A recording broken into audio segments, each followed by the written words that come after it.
One of the pivotal incidents that Moshe recounts for the nation in Parshas Devarim is the Chet HaMaraglim. On the night that the spies brought back their evil negative report, loud cries were heard throughout the camp. The nation begged Moshe and Aaron to return to Egypt. They questioned Hashem and his reasons for taking them out. The Gemara in Tainus 28b tells us that these cries were unnecessary. As a result, Hashem decried that he would give the nation something truly tragic to cry over in subsequent generations. As that night was Tisha B'Av, it was the same day both Batei Mikdash were destroyed. It was also a day numerous other tragedies happened to the Jewish people throughout history. The Gemara in Yoma 9b notes that the first Beit HaMikdash was destroyed due to the three cardinal sins: idolatry, murder, and sexual immorality. The second Beit HaMikdash was destroyed due to sinas chinam, baseless hatred. The Gemara concludes that the single sin of sinas chinam is equal to the three sins of idolatry, murder, and sexual immorality combined. Indeed, the first Beit HaMikdash was actually rebuilt several decades later. In contrast, we're still mourning the loss of the second Beit HaMikdash today. Consequently, one is a solid basis to conclude that sinas chinam may actually be worse than idolatry, murder, and immorality combined. It's also worth noting that every generation in which the Beit HaMikdash is not rebuilt, it's as if that generation destroyed it. We can unfortunately infer that we have been communally destroying the Beit HaMikdash every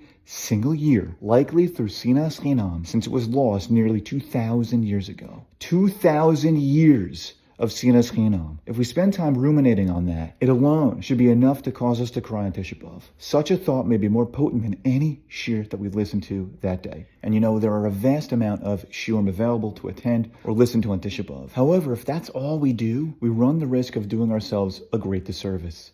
On Tisha B'Av, back in 5780, Rav Simcha ben Cohen encouraged his congregation at a Tersha Shaya in Lakewood, New Jersey, to stop listening to shiurim for just 15 minutes, advising that this time be spent in quiet reflection. After all, he explained, we need to absorb what we hear and examine our deeds to identify how we personally contributed to the destruction of the Beit HaMikdash. Likewise, we must strive to determine what we can do to help rebuild it. Ultimately, in his words, Tisha B'Av is a Yom Cheshbon HaNefesh, a day to make a calculation regarding our deeds and goals. In the merit of making the most of our Tisha B'Av experience, may we be zocheh to see the Beit HaMikdash rebuilt speedily in our days.